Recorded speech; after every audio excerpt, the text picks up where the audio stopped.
Hey up me ducks, it's Simon here. How is everybody doing? It's lovely to see everybody in chat. Let's do our usual hellos. I've got all the big lights on, so it doesn't feel very cozy, but because it's dark now, when I turn the big lights off and just have studio lights, that don't sound right, the ring lights and things, the picture's all fuzzy. So I'd rather have the clarity rather than you know, getting the effect of candles and things, even though it's dark now. I love the fact that we're now dark for 7 p.m. So we've got the lovely Joanne. Hi Joe, first one in today, and then closely followed by Ramon. Hi Ramon. And then our Sandra and Robin. And we've got Marina and Violet, Pegasus Oracle. We've got long-haired skinny eye toe. Nancy, hello Nancy, and Maharet. Who else? So we've got Jonathan, hello Jonathan, Laurie, and Felicity, Connie. Some names I haven't seen in either a while or at all, so welcome. We've got Jack, hi Jack, and Yasmin, Artsy Soul. Anne, hello Anne, lovely to see you. And Tortoiseshell Moon. We have English Witch in France. Hello and welcome. I've not seen you here before. I caught her live. Becca, hello Becca, lovely to see you. Fab chat last night. Really enjoyed the chat last night. And Justin, hello Justin, at work. So hello. Won't distract you too much, obviously, but hello and welcome to everybody. How's everybody doing? Are we all getting into the spirit of autumn now? Summer just seems like a distant memory, doesn't it? Made it. Hello, Grunkle. Yeah, so I've got this is my first live in October because last weekend was full on. So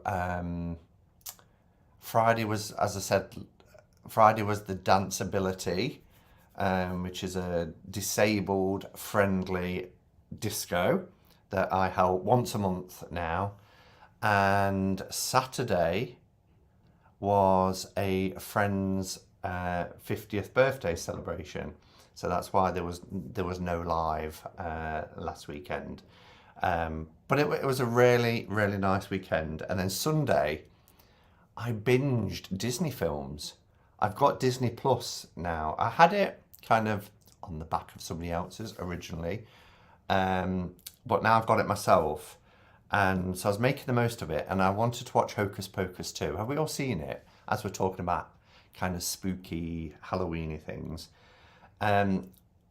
I hadn't watched Hocus Pocus since it was released almost 30 years ago. I saw it in the cinema because a partner and I at the time, in the early 90s, used to go to the cinema every week without fail. We always went to the cinema. We used to finish work at 11 p.m. and go and catch a midnight showing.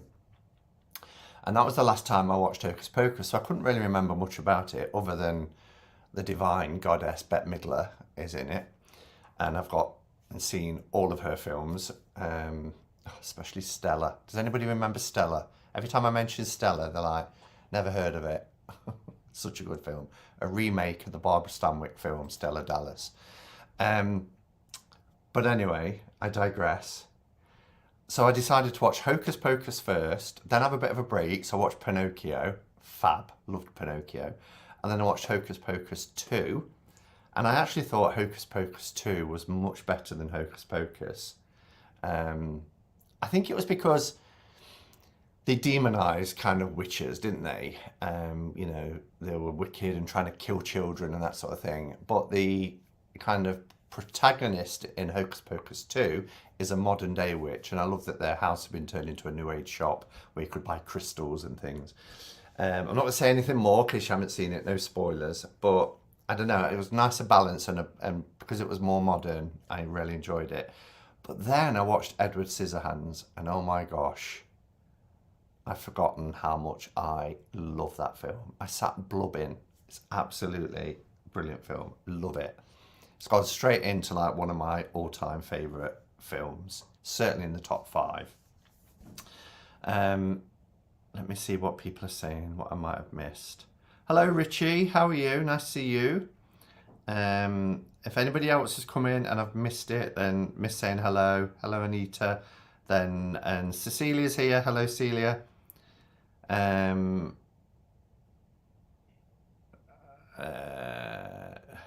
Love Fall, says Pegasus Oracle. Went on a 7-mile hike yesterday, and today the meal prepping for the week. Pre-ordered a few new decks as well. Has to be done. Has to be done. I really enjoyed setting up my little desk space as well. I bought a pumpkin, a very small pumpkin, and I got some fir cones and some conkers. The only thing I haven't found yet is acorns. I need to take a walk to the Arboretum. I might do that tomorrow because I've got to go to the salon. So I bet you're thinking, what do you need a salon for? It's really important that I still have my head shaved. I have a wet shave. I have my eyebrows, ears, nostrils, all that done. But it's just like 40 minutes and a head massage and steam under a cover. It's a pamper, once a month pamper. But you have to go up near where the Arboretum is. So I might go in and see if I can get some acorns. Yasmin just got Disney Plus 2. I still need to re-up my Disney Plus so I can watch HP2. Oh, Hocus Pocus 2. Yeah. Yasmin says Hocus Pocus 2 was terrible, I think. Oh, I loved it. I really liked it. Robin also got Disney Plus this year too. Watched Hocus Pocus and binged The Mandalorian. Yeah, see, I'm not into a lot of sci-fi stuff other than the Alien films. I've never watched Star Trek or Star Wars or I know. Jonathan really loved Hocus Pocus 2. Sandra's not seen it. Violet loves Bette Midler. Oh, I love Bette Midler. Oh, the films she used to do back in the day, like The Rose, Beaches, For the Boys. I loved her. Well, I still do. I recommend watching Moon Knight, the show with Ethan Hawke. I've not seen that, but do you know, I've just watched Dumbo. I watched Dumbo this afternoon. After I got back and settled, I was out this morning. I thought, right, before I do my live, I fancy watching a film. So it was the up-to-date version of Dumbo where they use CGI. One thing that really puzzles me, though, is one of the characters appeared, the villainous character. They always have a Disney villain, don't they? And I thought, that looks like Michael Keaton. So I went and looked on IMDb, and indeed it was Michael Keaton. But there was a little boy credited for playing Dumbo. But Dumbo doesn't speak, which I was really pleased about because it was more real. I mean, I can say it's more realistic when there's a flying elephant. But Dumbo doesn't speak, so how can a little boy be credited for being Dumbo when it's just a CGI elephant? But anyway, unless they got a little boy to like wear an elephant suit so that they could then kind of superimpose or whatever they do. It sounds a cool film. And then I watched, and I haven't heard of it before, Keith Sutherland is in it, a program on Disney called Touch, about a man who's got an autistic son who's trying to communicate through numbers, but he connects people's lives. It's quite spiritual. And it starts off by saying there's an old Chinese proverb which is believed that every single one of us has a red thread tied to our ankle. And certain people have those red threads connected because you're meant to meet them at some point in your life. And sometimes they get very messy and very tangled. But I've only seen the first episode, but I was like, wow, yeah, this has caught my attention, which happens rarely. So I'm going to continue watching that. The Edward Scissorhands soundtrack is iconic. It's haunting, isn't it? It's hauntingly beautiful. And as soon as I heard the background music in Edward Scissorhands, I thought it transported me back 30 years. And I was like, oh my goodness, this is taking me right back. Edward Scissorhands is one of my all-time favourite Tim Burton films. Yeah, and Dumbo was Tim Burton, which I never realised, obviously working with Disney, but his name came up at the end, a Tim Burton film, and I was like, well, I never. But I could understand it then, because in the background on Dumbo is that kind of choral, haunting voice, music. Sleepy Hollow, I haven't seen that for years either.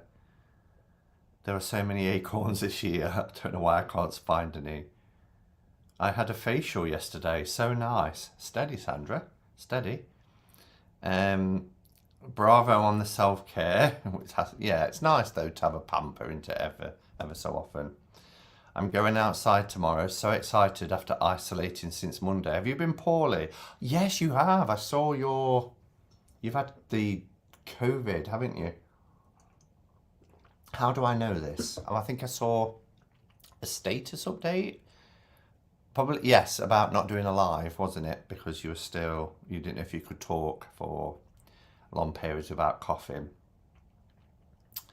I'm currently binging This Is Us, awesome series. This Is Us is amazing. I've recommended it on the channel before. It's such a cool concept, and just spans a huge period of time about a family. But oh wow, it really takes you on a roller coaster. It really does, an emotional roller coaster. I'm looking forward to Disney Plus doing their Willow series. Are they? That's good to know.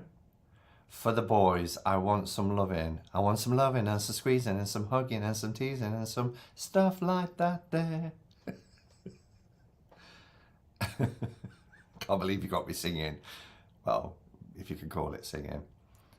I want to watch For the Boys now. I might have to dig the DVD out tomorrow. Such a good film. I was just thinking about that song and trying to remember where Bette Midler did it. It's a Betty Hutton song. And when I get a certain feeling, I'll confess it. It's an amazing film. If I ever feel overloaded with too many commercials, I switch over to Disney Plus. Yeah. Somebody recommended All Creatures Great and Small. And I think the third or fourth series is now on Channel 5, just the normal TV station. And they said, oh, it's such a lovely viewing. So I thought, well, I'll go to My 5 and I'll watch the back series. I had to watch 9 commercials before it even started. I was like, I've never seen this before. We've got to sit through commercials before the program even starts. And then every 10 minutes it was chopped up with commercials that you can't skip. So I gave up. I was like, no, I can't do it. Michael Keaton is a favourite actor of Tim Burton's. He played in his Batman. Yes, he did. Beetlejuice, Dumbo, etc. Yeah, a bit like Johnny Depp and Helena Bonham Carter, and he does tend to use the same actors. A bit like M. Night Shyamalan as well. He chooses to use the same actors like Bruce Willis. I was going to say something else then about Tim Burton, I think. Oh no, Michael Keaton. Pacific Heights is a fantastic film as well. I really think, for me, and people talk about the golden age of cinema, but when films were really good films was like the 90s. There were some amazing films, like the ones we just mentioned, all the ones we're mentioning, even things like Pacific Heights, Sleeping with the Enemy, What Lies Beneath. The 90s produced some amazing cinema. We need to get back to that. There's nothing really coming out at the cinema that makes me think, oh, I want to go and watch that. Apart from the Celia Menville film, Mrs. Harris Goes to Paris. Really want to go and see that. I hate commercials. As soon as they come on, I press mute button. Me too. Me too. Or I pick my iPad up, and then that's dangerous because if I get sucked into my iPad during a commercial break. But most of the TV now, I've got it all set up on my TiVo so that it just records, and then I tend to watch TV in my own time. If anybody's in the UK, or if you can get it through BBC, there was a series just been shown with David Tennant and Stanley, oh, what's his name? Tucci? Stanley Tucci? Called The Inside Man. Half filmed in America, half filmed in the UK. Brilliant. It's 4 parts, that's all it is. I did 3 then. It's 4 parts. It was on Monday, Tuesday last week and Monday, Tuesday this week. And it was so good. It's written by Stephen Moffat, who was the person who wrote Doctor Who when it came back. He did some of the collaboration with, oh, what's his name? Russell T Davies. And then he took over from Russell T Davies for a time when he stepped away. Oh, All Creatures Great and Small is filmed. Not Little Shop of Horrors. We're in about Little Shop of Horrors. I can't recall which movie I watched recently where every minute and a half of drama was alternated with commercial. It was maddening. It just ruins it. And it really annoys me because we're moving away from, and I can't remember the last time I bought a TV guide because it just seems pretty pointless now. We just want TV on demand, don't we? And we binge now. We don't wait a week if we can help it for the next episode. I think back now and I think, with my ADD, how did I even cope with 1 episode a week? Because we just don't live like that now, do we? So, and we're paying, you know, £10 for Disney, £10 for Netflix, £10 for Amazon Prime, and all these are mounting up, and yet we still have to sit through commercials on some things, or pay TV license, which is something that really gets my goat. Anybody know which is better for Brit stuff?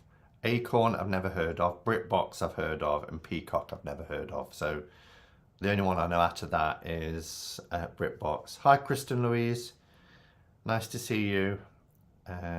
So true, Simon. I'm not quite sure what so true, but thank you.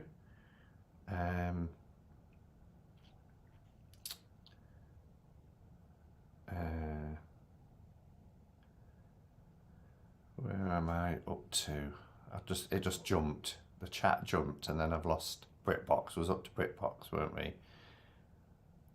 If I ever got a parrot, it would have to be a foul mouth. I'm having to wait until next year for new seasons of my favourite shows.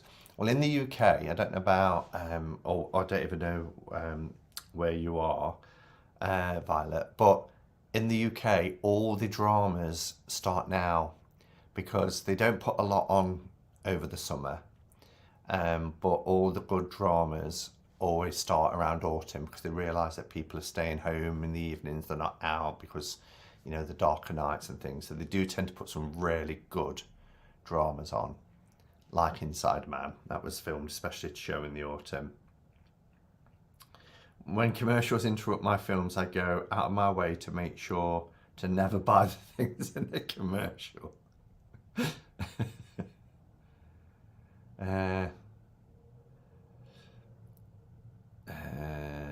Discovery Plus has an ad-free option, which of course I chose.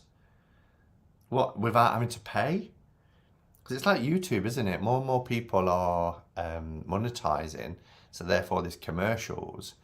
And some, I love it when you can skip them, or you have to wait 5 seconds and it goes 5, 4, 3, 2, 1, and then I press skip as quickly as possible.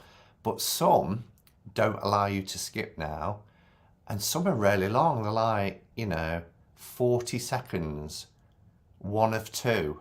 The next one's like 25 seconds. I'm like, it's a whole minute I've waited just to start to watch. Lucky Duck, Simon. Violet's in the US, right. Hello, Rob. Nice to see you.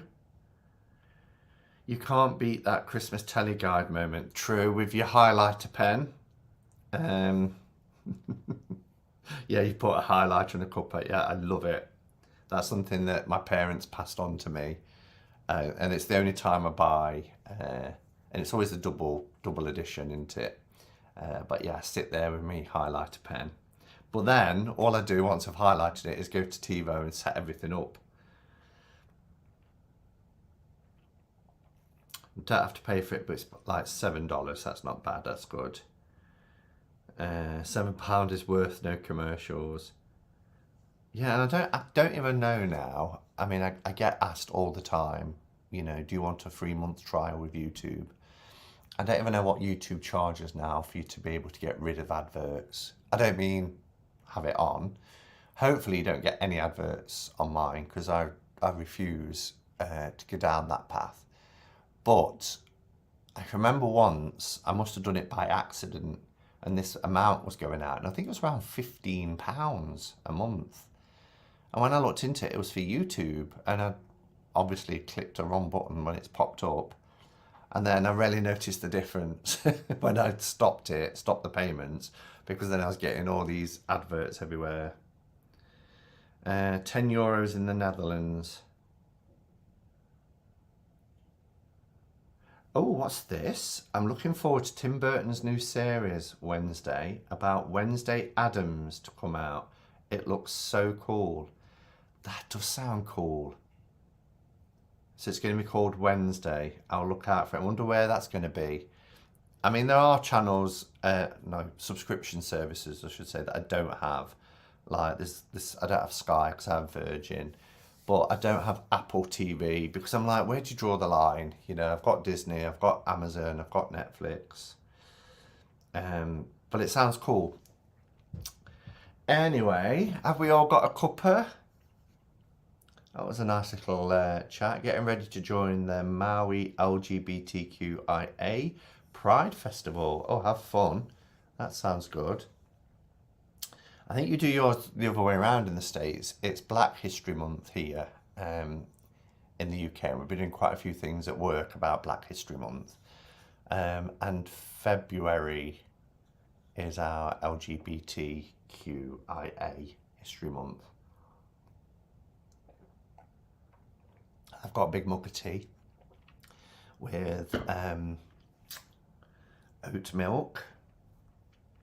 I have Sky and Netflix.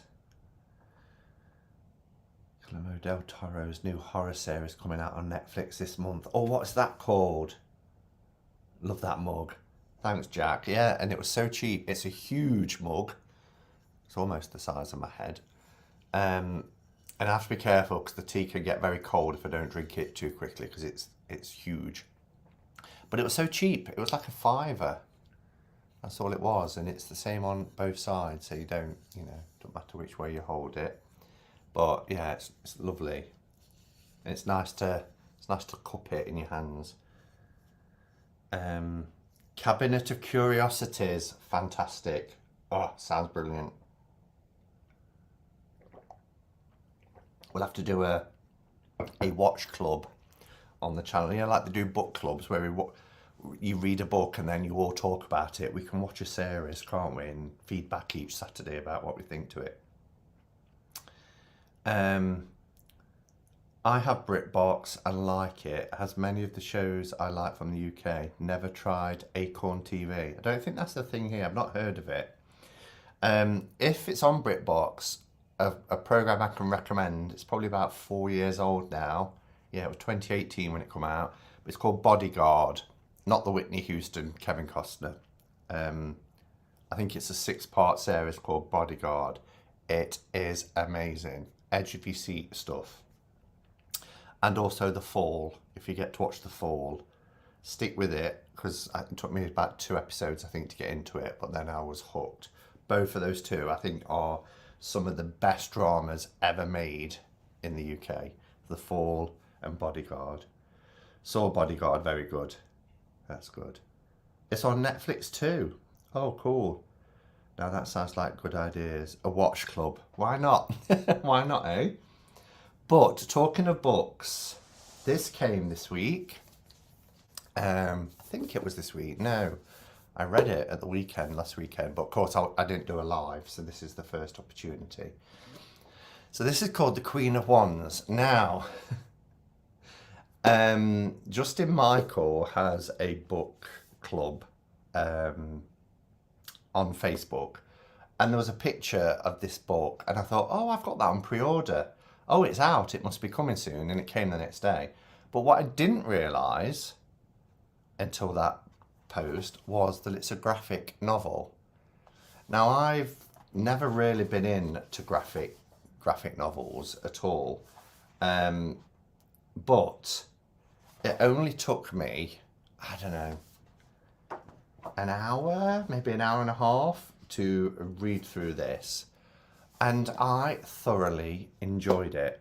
I really did, more than I thought. And because, again, I struggle with books, I struggle with reading, not that I can't read, but keeping the attention span, but it's actually, I thought I knew pretty much everything there was to know about Pamela Colman-Smith, but even though she's a bit of an enigma, Stuart Kaplan, when he put together the big book that I've got about Pamela Colman-Smith, The Untold Story, I really researched her when I did the Tarothon live in 2020.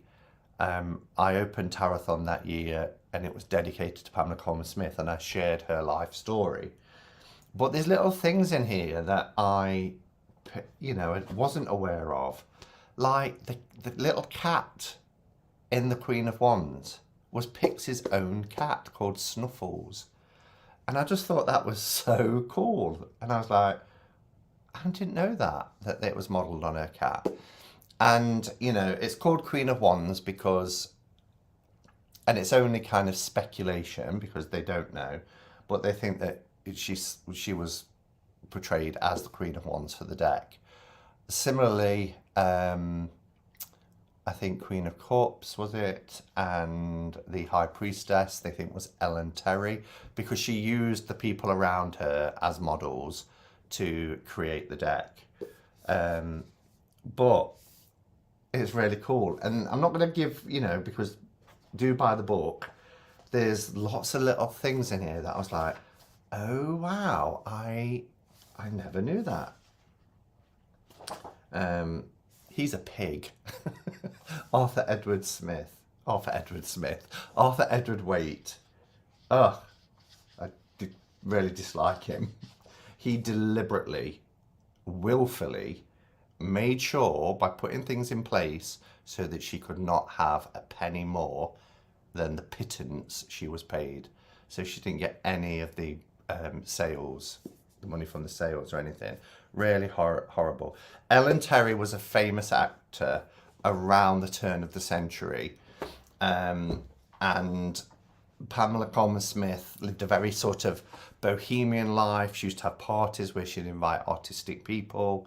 Bram Stoker was a friend of hers. But Ellen Terry, she worked with in the theatres and had a very strong friendship. And Ellen Terry is the person who gave her the nickname Pixie. Disgusting. Yeah, it is. And whenever I read stories about her, I get that real sense of injustice and, her life, in the end, there's Snuffles. Her life, was quite sad, really, in the latter part of her life anyway. But I'll just read you the back, just in case it's something, and I didn't pay a lot for this. I think I paid about £16, and it's hardback. It says $22 in US, 28 Canadian. And I think I paid about £16. And if you get it from something like Book Depository or Amazon, there's 190 pages as well. So it's a decent book. But it says, discover the life, work and magic of Pamela Colman-Smith, the visionary artist behind the Rider-Waite Tarot deck. Seasoned readers and fledgling diviners alike turn to the Rider-Waite Tarot deck, notice the saying Rider-Waite Tarot deck. They do explain why and how the deck has kind of been reclaimed, and we add Smith to it now, or even put Smith at the beginning, like the Smith-Waite. But the story of the cards' art is less well known, with their brilliant creators' names stripped away from the project for decades. Now, for the first time, mystics, art lovers, and fortune tellers will uncover the magical story of Pamela Coleman Smith, the creative force behind this singular tool of divination.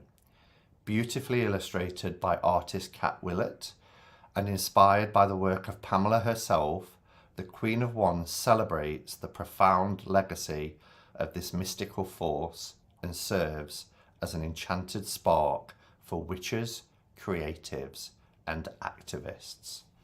And that's the back of the book. So, Pixie is so loved. She certainly is in this house. I've got my little picture. I don't know if she's in the frame, actually. I've always had my little picture of her on the desk. I think you can just see that there. So that's something that came. Let's have a look at some of the comments before I move on.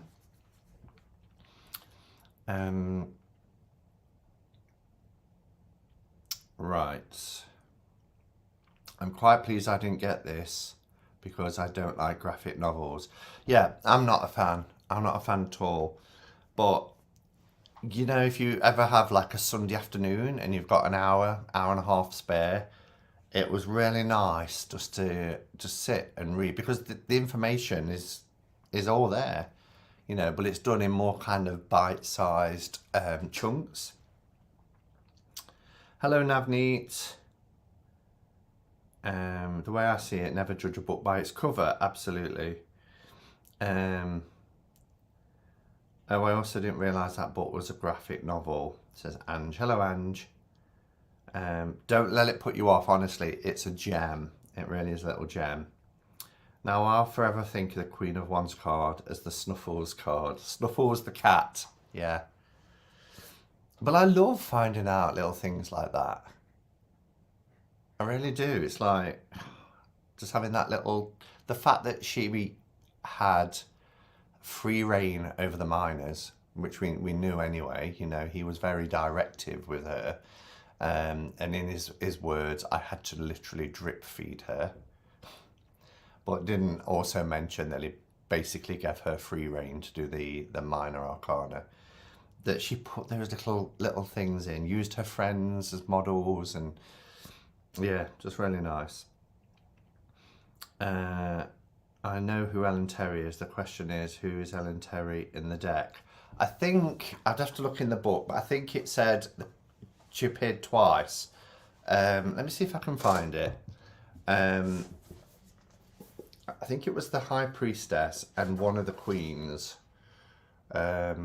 This included Pamela often lived with guardians whilst her parents were away for business. This was when she was younger, before her parents passed away, spending many of her formative years under the supervision of very interesting caretakers. This included Dame Ellen Terry, then the leading Shakespearean actress in England, and her friends Bram Stoker, the author of Dracula. Henry Irving was the most famous actor of all time at the time. That's Pratt Institute. I love that. I've got that as my screen background now on my phone. Let's see if I can find... It could take me a while to find it, but she also inserted her own voice into the deck, reimagining previous Christian influence cards like the Pope and Papess as the Hierophant and High Priestess. Yeah, you see, that was her. Think about that. It's one thing to produce such an abundance of drawings in such a short period of time. She did 80. I'd love to know what the other two were. 80 drawings in 6 months. So think about that. It's one thing to produce such an abundance of drawings in such a short period of time with straightforward instruction, but quite another entirely to innovate and dream up new characters and symbolic meanings under rather questionable guidance. So it's, you know, obviously crediting her for the High Priestess and the Hierophant. Um,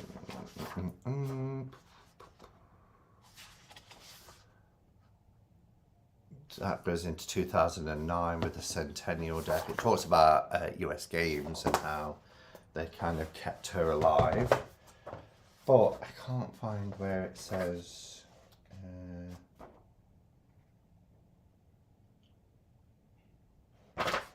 where it mentions where she did it. So, but it's in here somewhere, obviously.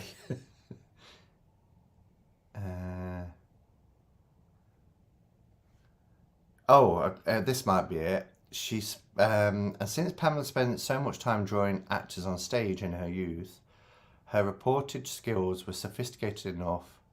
Reportage skills were sophisticated enough that she could capture the human form on paper very quickly. She also did quick sketches of her friends at her parlour parties, and this drawing practice helped her finish the illustrations for the deck on time. Working on so many drawings for the deck consumed most of Pamela's time in 1909, but it did not sustain her financially. She was paid less than the equivalent of minimum wage at the time, so rather than revel in her accomplishments once the deck was finished, she was preoccupied with figuring out where her next paycheck would come from.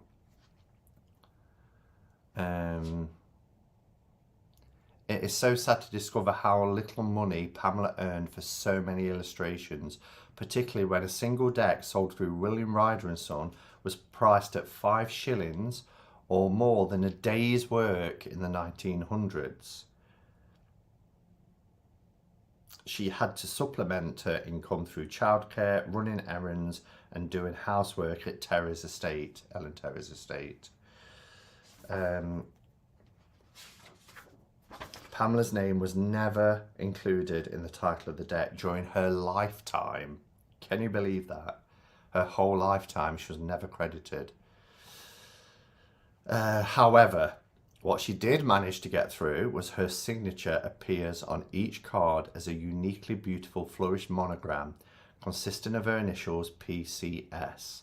This subtle inclusion ensured that Pamela's mark would be left on each drawing, even if the published title itself did not sufficiently credit her. Many tarot readers now refer to the deck as the Smith deck or the Smith weight to celebrate the artist behind the incredible imagery. So, yeah, I still can't find that bit where it says about who she used.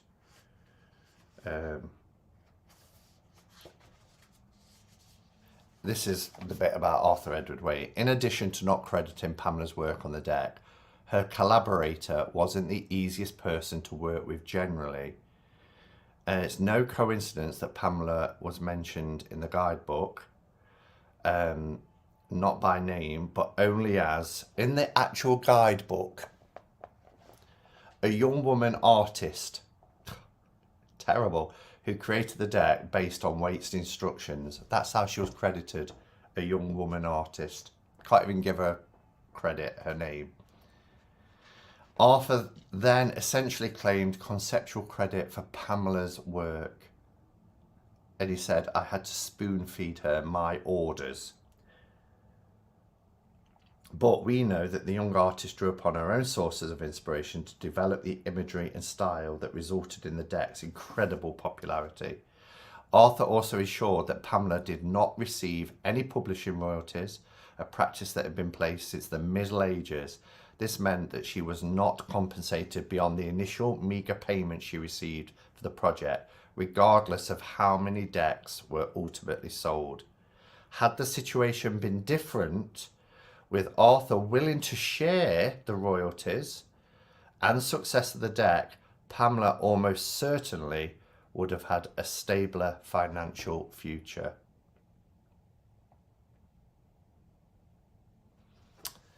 So, yeah, anyway, really good book, full of little bits of information like that.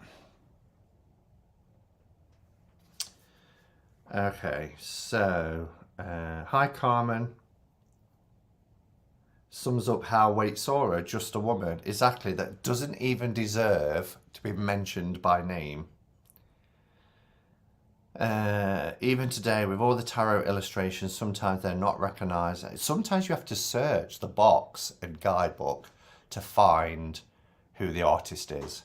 I mean, what's that all about? You know? Yes, to get a really good, well-written guidebook with a deck is a bonus. But for me, it's a bonus. The thing that I really want is the cards, is the art. I don't understand why it's still an issue today. Not, I think it's getting better, but there's still incidences where it happens. Makes me feel like he was a bit of a misogynist. A bit. I think he was a lot of a misogynist.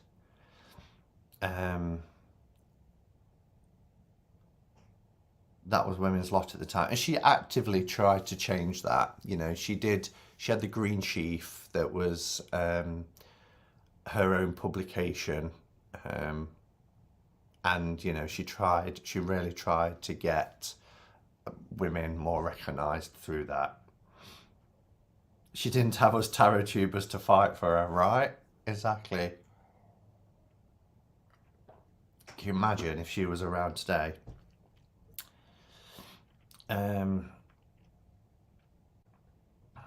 True, Pamela, it wasn't just weight. Yeah, it was the culture and laws around women at the time.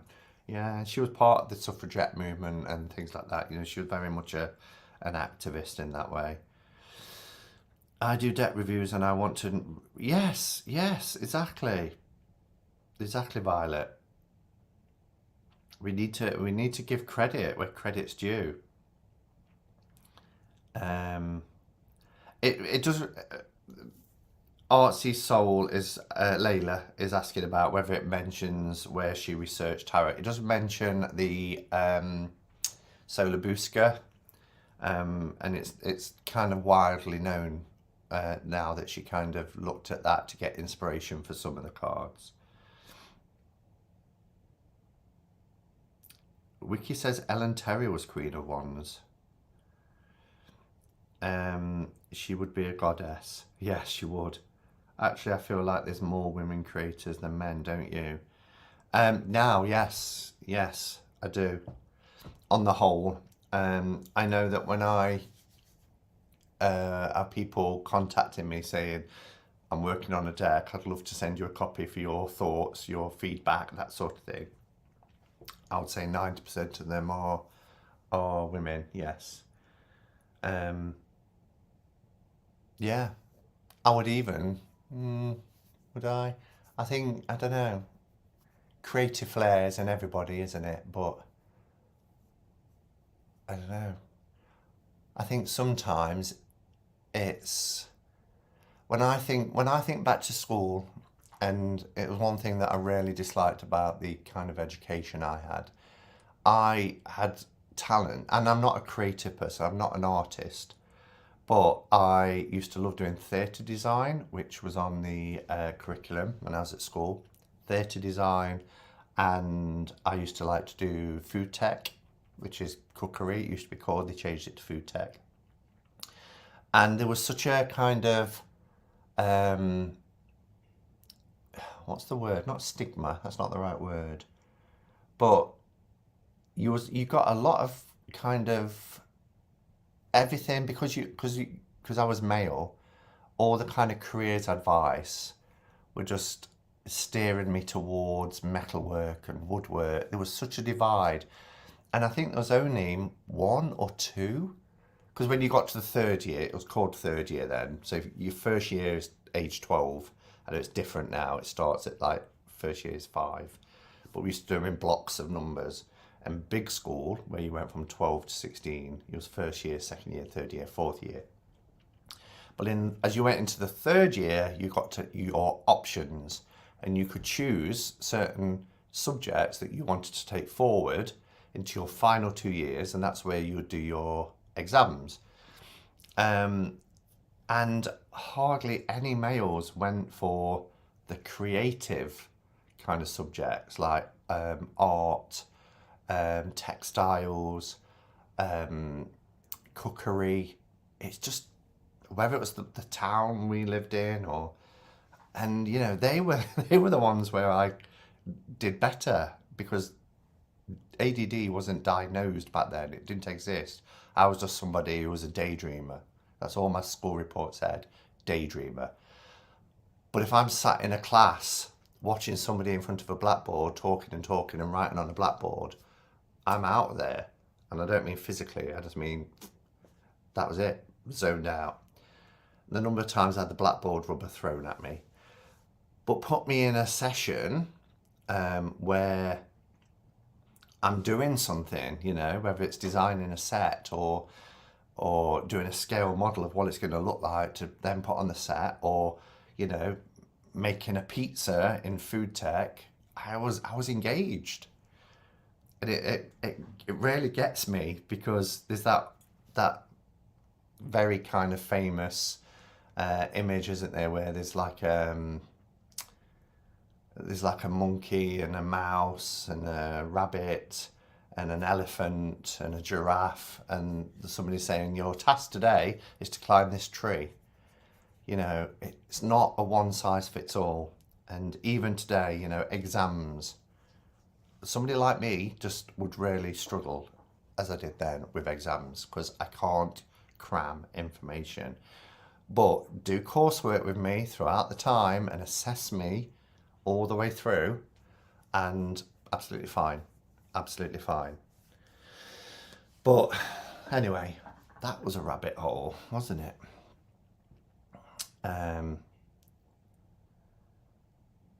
Artists and writers in general are underpaid, yet art and words are used everywhere by everyone for almost everything. Such a good point for Everywhere After. Simon, I'm 68. All my guidance counsellors steered girls to nursing, not being a doctor. Yes, and there's two sides to every coin, absolutely. When I did end up going into woodwork and metalwork and subjects I hated, it was just us boys, you know. I felt sometimes like I was at a boys' school, because the segregation of, and I think it's better now. Well, at least I hope it is. I am going back 35 years since I left school. We had shop for the boys and home economics for the girls. See what I mean? Shop was woodwork, metal, leather crafting, yeah.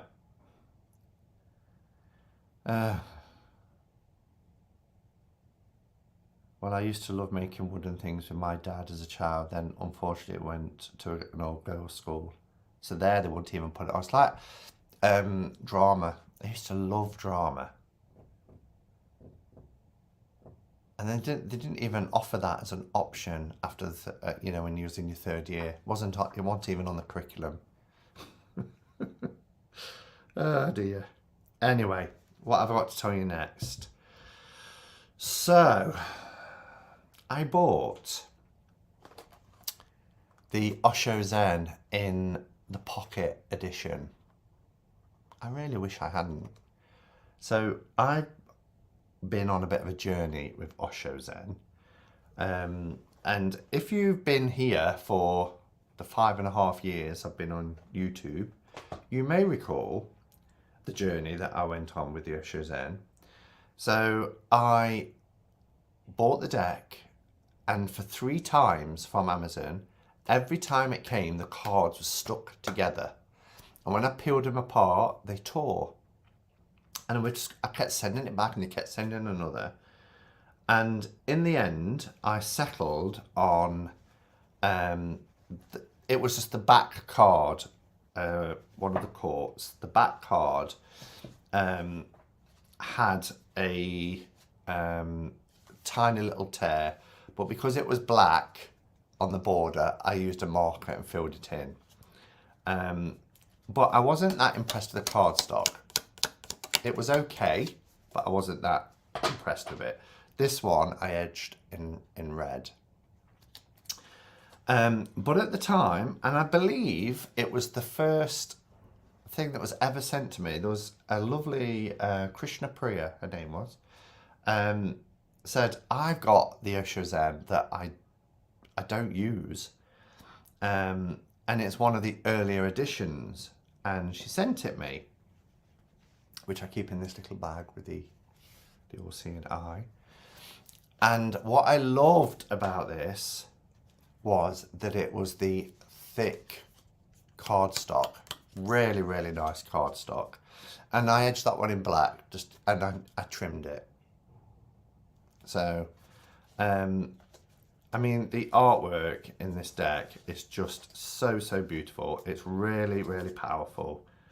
Let me just show you a couple of the images I really like. I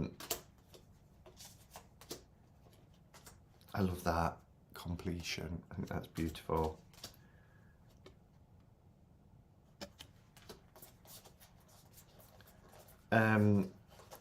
And at the time, it wasn't the easiest deck to work with, but I got there. Look at that, trust.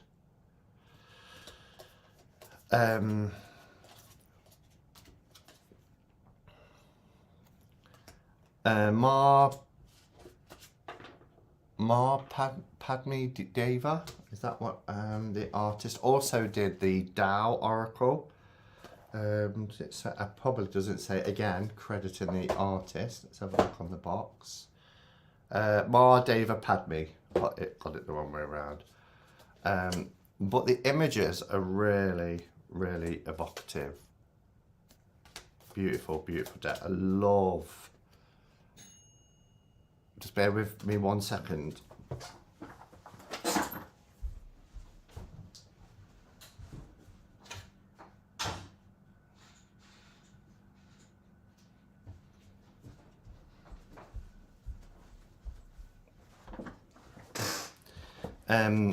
I forgot what I was saying now. Yeah, so anyway, really, really gorgeous deck. There's our fall. Stunning artwork. Now, I know that this deck is controversial. There is one card in particular, and I get it. I don't particularly like it, and I wish it had been titled something quite different. I'll show you when I get to it. This is one of my favourite images. Just look how beautiful that is. I think actually I passed it at the beginning.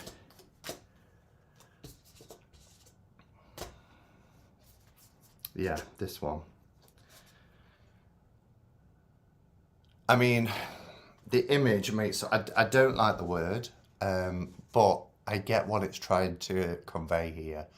But just look at that person there, that feeling of helplessness, this chasm underneath that they could fall into. They're just resting by the tips of their toes and the fingertips, holding them afloat. But what a precarious position to be in. They can't do anything about it, and they're just hanging on there, hanging on over this huge precipice. So, I mean, the images are really, really powerful.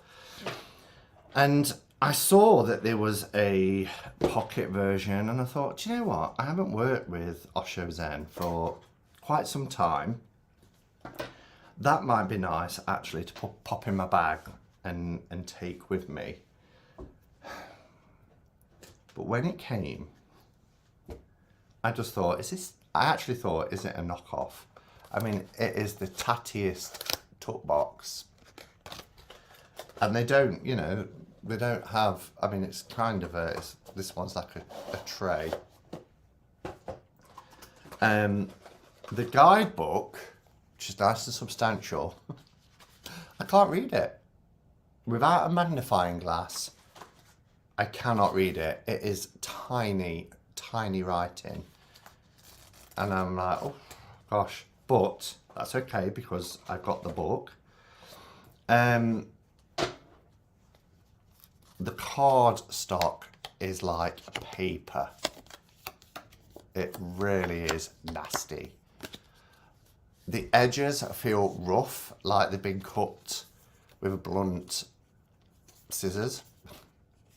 And I was like, wow, I wish I'd bothered. I considered throwing it. I was like, but then I thought, well, I might edge it. If I edge it in black, I've got a black Sharpie here that I've not even used yet. If I edge it in black, it might make the edges a little bit smoother once, you know. But I didn't pay a lot, to be honest. I think I paid something like £14. So, and it was from Book Depository, and it took about a month to come. But I mean, you can see the thickness difference between the two decks. But because I trimmed this one, there's not a massive difference in size, really, comparing it to, I mean, the borders aren't gigantic anyway. As you can see here, you can see the three different sizes. It's not all the way down. Yes, it's not massively different, but so I don't know. I got it and I just thought that was a bit. I'm glad I didn't spend a lot of money on it, put it that way. I need to make sure I'm putting this back properly. So that's, I'm getting it all mixed up. That's the flimsy one. So that is my favourite because it's the older version. It's on much thicker cardstock, and this has had a lot of use, and the edges are starting to get a little bit fluffy because it's had a lot of use and it was trimmed, but it beats this one because, I mean, look, you can even see how thin the deck is for a 78 card deck. The books, the nice thing about the books is, I mean, you've got a matte version here and you've got a glossy version there. The matte version is all in black and white. Now, I'm not sure if this is the later one. What year was this? This one is 1994. So this is what came with the deck that was sent to me with the better cardstock. But better cardstock, black and white book. Less cardstock, colour book. But that's the lovely thing, because I've got both, I could now mix it, you know, I've got a nice colour book if I want to, I mean, same information, and a better cardstock. And this one is 2003. So 1994, better cardstock, 2003, not so great cardstock, 2021, pocket edition. But you might be fine, and lots of people do like thin cardstock, but for me there's thin and then there's thin. You can edge it or buff it with a nail file.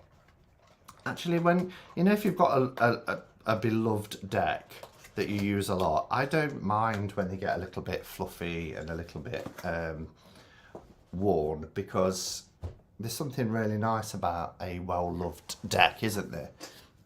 You know, keeping them nice and having that sort of aged, well-worn in, well-used, I don't know, it's like an old familiar friend in your hands. Whereas keeping them nice and pristine, just get a backup copy.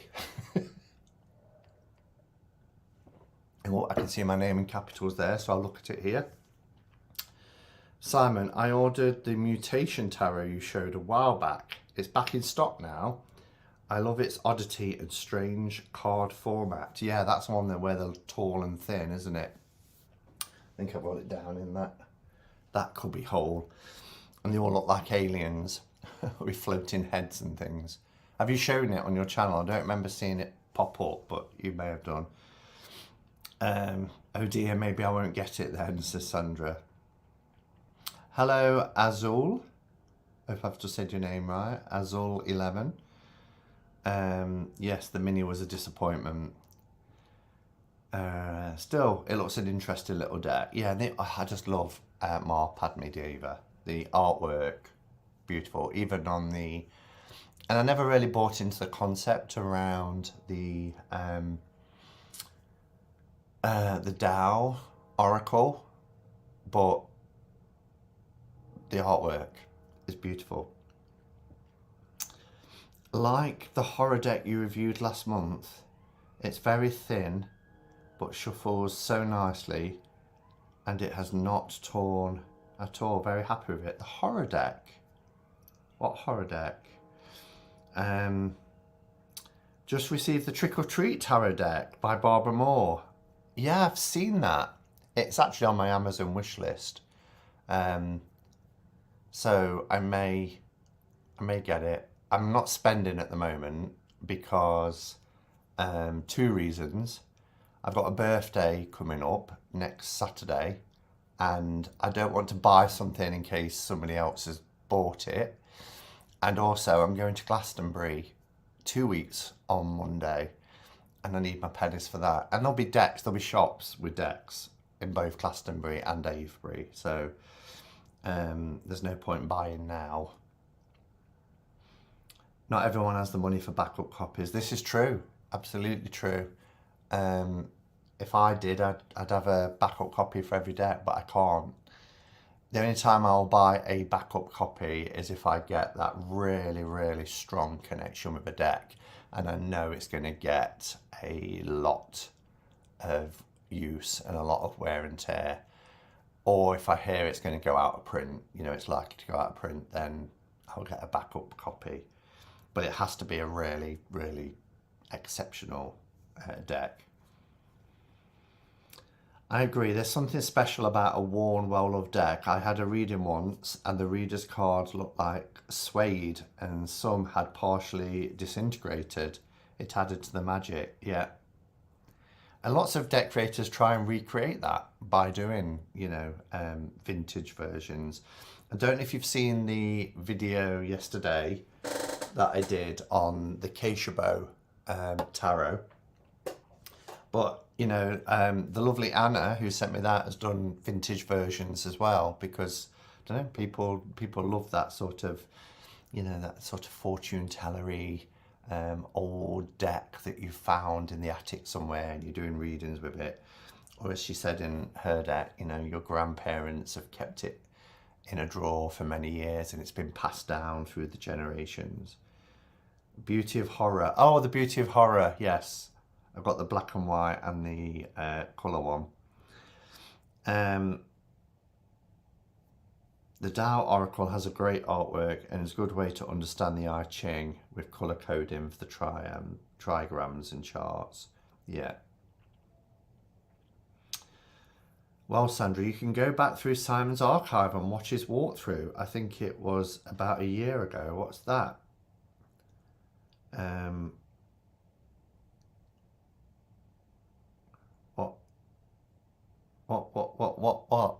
What can you go back and watch?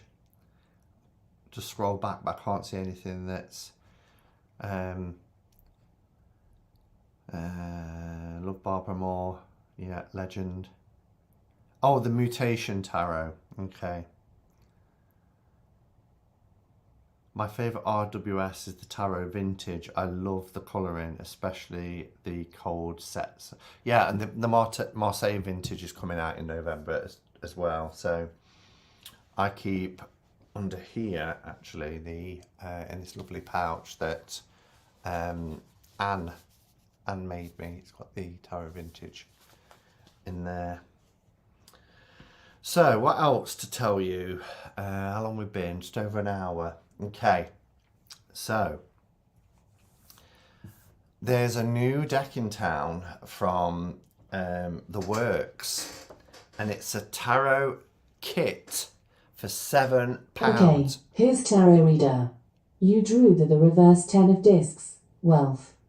It depicts 10 coins forming the tree of life. It means greed or fear of lose. The forces of chance are against the actor. Bad investments or dwindling savings. Past fortunes that were poorly managed. Do you want me to draw another card? No, thank you. You drew the reversed Prince of Swords. I said no, thank you. It depicts an armoured prince driving a chariot. What's His this all sword about? is drawn to cut the leads that pull him. It means the airy Alexa, party of air without purpose. Stop. Goodbye. Goodbye. What did I say that warranted me drawing? I need to... Wow. 10 of coins, 10 of pentacles, dwindling savings and finances. Bet she was listening actually when I said about need to save money for Glastonbury. Anyway, digital haunting brought to you by Alexa. It was really weird. Anyway, this tarot kit for £7. Now, I was walking past the works because it's just downstairs and I have to walk past it every single day to either get out the building or go to the shop. And they've got all these kits, and the one that caught my eye was chakra meditation cards. So I just thought, oh, well, let's have a look. And I looked at it and I thought, no, I don't really like the look of that. And I thought, oh, £7. Wouldn't it be great if there was a tarot one? And I walked around the side of the carousel and there was the tarot one. And it says, I'm in the deal because you can get 2 for £10. So maybe for £3 I should have got the chakra one, but it didn't appeal to me. And to be honest, I've given away so many chakra oracle decks. I've still got and for my chakra itch, I've still got my lovely deck by our Malamia, which, you know, that's my chakra deck. So I didn't bother. But this is an animal-based tarot deck. Well, it's a kit, actually. And it says, your tarot reading kit. She's a nose little thing, ain't she, Alexa? Yeah, she is. So, this is the back. And I haven't opened it yet. It's still got the tag on it. So I've not had a look. I thought we'd look at it together. So it says the ancient practice of tarot can bring insight to personal, spiritual and professional situations. A tarot card reading offers guidance through life's journey. Discover the meanings behind the 78 tarot cards and learn how to perform and interpret tarot readings. Use your beautifully illustrated tarot deck to take the wisdom gained from centuries of tarot and be prepared for what lies ahead. It's by Hinkler. I've never heard of Hinkler. It looks like it's got keywords on the cards. But it's a 64-page book and 78 cards illustrated tarot deck. I'm not expecting anything great, to be honest, because the thing about the works is you're buying cheap, and sometimes the quality isn't always there either. Sometimes I might be surprised, but I'd imagine it's very thin cardstock.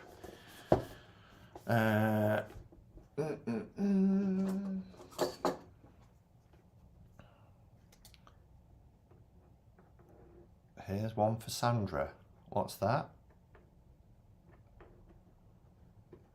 She doesn't know everything. The first question I ever asked Alexa was, is there a God? She didn't know. She didn't. What she knows now? Alexa, is there a God? People all have their own views on religion. Oh, well, that was profound, wasn't it? Okay, one sticker off.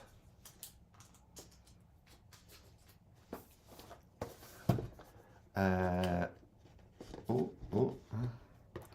realise I'm pulling some very strange megrims.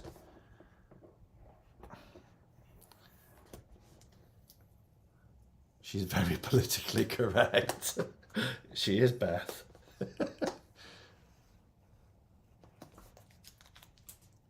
Okay, great way to get started with the cards though. Yeah, for £7 you can't go wrong, can you? So, and I really like the it's kind of a nice fancy box. So let's slide it out. So this is how it appears. Oh, it's very pippish. Look at that. Just a big 2 for 2 of swords.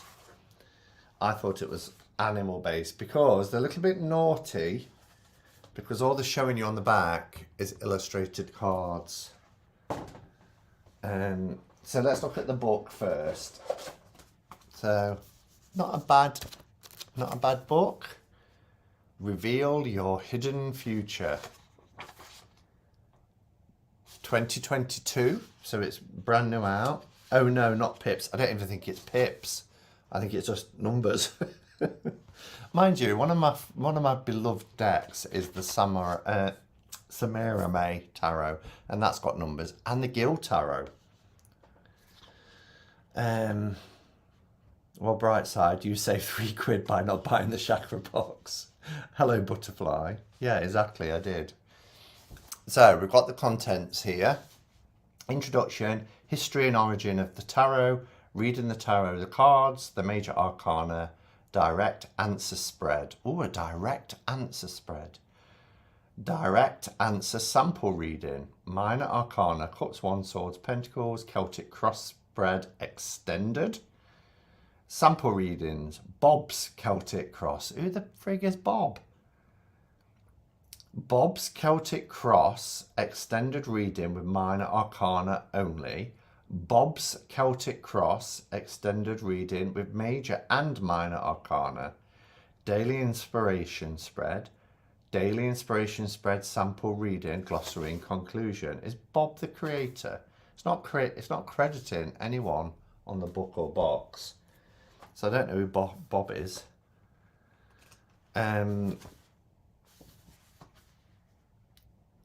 Okay. The true tarot is symbolism. It speaks no other language and offers no other signs. Ooh, quite like that. I like the way the little quotes interspersed. Who's Bob? Don't they say Bob's your uncle over there? Bob's your uncle, Fanny's your aunt, is what we say. Which showing the Rider-Waite Smith. That's the direct answer spread. There's a lot of cards in that. For a direct answer, that's a lot of cards. 16 cards. Oh, some of them do look cute though. So let's have a look at the cards. They're tiny.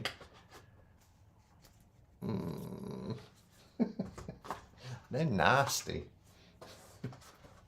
And they're kind of, what's the word? Bowed, because the box isn't brilliant, really. So let's take the band off. Oh, the forward is a cute little dog, as you'd imagine, really. Oh my gosh.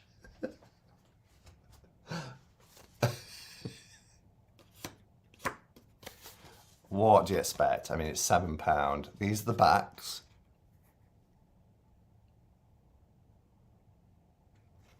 Yeah, or Shari for me, maybe one if you want a direct answer.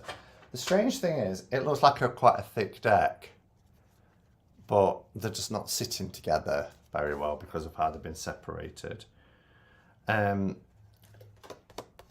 don't know. Do you know what I might use this for? I might use this for, you know where, oh my gosh. Look at the state of that. That's because it's just chucked in the box like this. That is really, really bad. It's £7. So not maybe what I'm going to use it for. What I am going to use this for is, you know, if you send presents to people or packages or something and you put a few things in, just pulling one of these at random and popping it in. Maybe it's Bob from the Church of Subgenius. Ooh. But anyway, here's the Fool. Cute little dog, and it says, good friends, happiness, needing to take a giant leap forward. We've got a fox for the magician. I like the owl for the high priestess. Highest card in the tarot deck. Very powerful. Good or bad secrets to be revealed. The Empress is a cow. Hello, Darlene. Thank you. The Emperor. I'll just show you the majors, and then, because the pips just look like the numbers. Hierophant. marriage, government or public company, body corporate, official building or official situation. The Lovers. I have a little bunny tarot deck that's going to give away to 7-year-old daughter. Chariot. Strength, of course, is a lion. The Hermit is a sloth. Loneliness, unattached, soul searching, time needed or time alone. The Wheel of Fortune is a beautiful flower. Justice is an elephant. 3 guesses what the one guess. What the Hanged Man is. What creature do you think would be the Hanged Man? Answers on a postcard, please. Kind of reminds me of the Affirmators deck. Yes, I agree. Yeah, you've all got it. It's the Bat. Death is the beautiful metamorphosis state into butterfly. Temperance. The Devil, no surprises. The Tower. And the Star. I do like the image for the moon. I think the moon is lovely. The Sun. I kind of like the images, not so much the descriptions. Yes, the descriptions are a little bit odd in some of them. I've not read them all. Judgment. And the World. I'm not sure why they're starting with the number 2, but then it's very strange.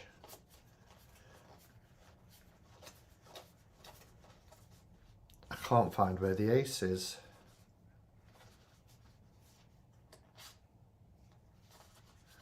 Well, we'll see if we come to it. So all that happens here is the number. You've got like a cupcake case for cups and this splash of water, and all it does is move around for each number. 4, 5, 6, 7, 8, 9 and 10, and then it goes King, random, Page, Queen,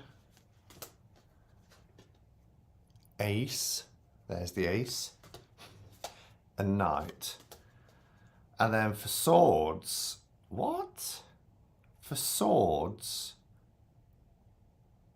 we've got gemstones. Would that not be for pentacles or earth?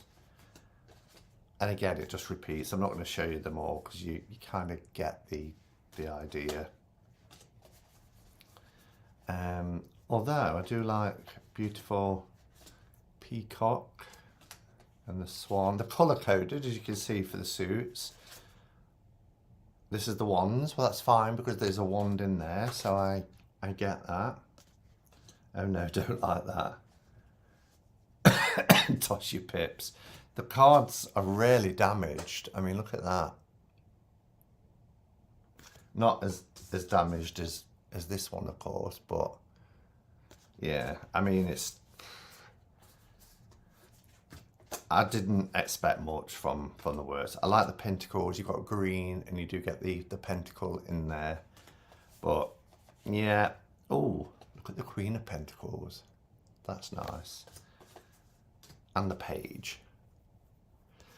So some of the artwork's nice. I would have been annoyed, I think, if I'd spent anything of £15 and up, because it's, as somebody said, if you're just starting out with tarot, then having the book and things. But look how nasty the packaging is. No wonder the cards got damaged. But if you're in the UK and you want to try your luck, for £7. I've got mine to take these back. Say, look at the state of these. But I won't. So that's that. And I'm dropping bits of plastic on the floor. So how are we for time? 20 past. Show the card backs. I did, Robin. I showed the card backs right at the beginning, but I'll show them again. No, gosh, creating a mess. So that's the card backs. Not reversible. They're smaller than a standard tarot as well. If I let's take that up. Just grab this Cuppa because this is a MPC size.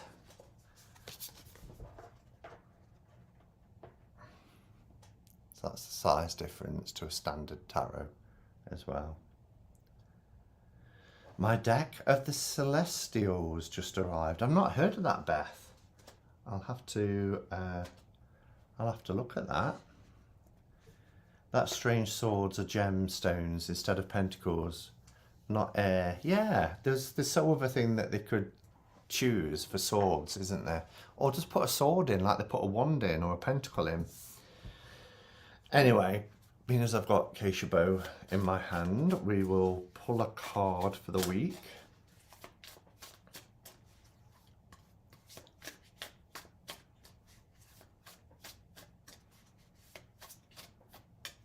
A possum.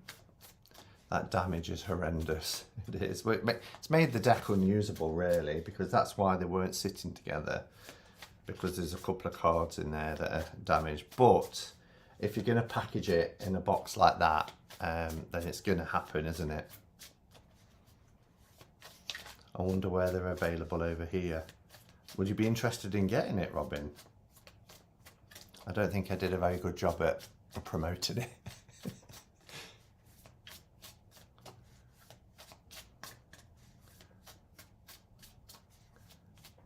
Okay, let's focus.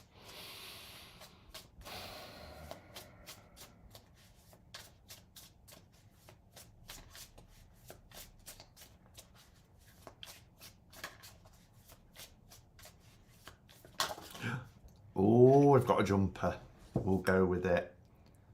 Oh, we've got the King of Cups. The King of Cups, the diplomat in the deck. So, message for the week. When I think of the King of Cups, I always think about that balance between... It's really important, isn't it, to speak our truth. And I hear people say, well, I'm blunt. I just say it like it is. I tell the truth no matter what. I don't. I kind of embody the King of Cups in those situations. I think sometimes harmony is more important than, you know, speaking the truth despite the fact that you have to read the room, I think is what I'm trying to say, and know when to hold your tongue. That doesn't mean that you're being disingenuous. What it's asking you to be is diplomatic.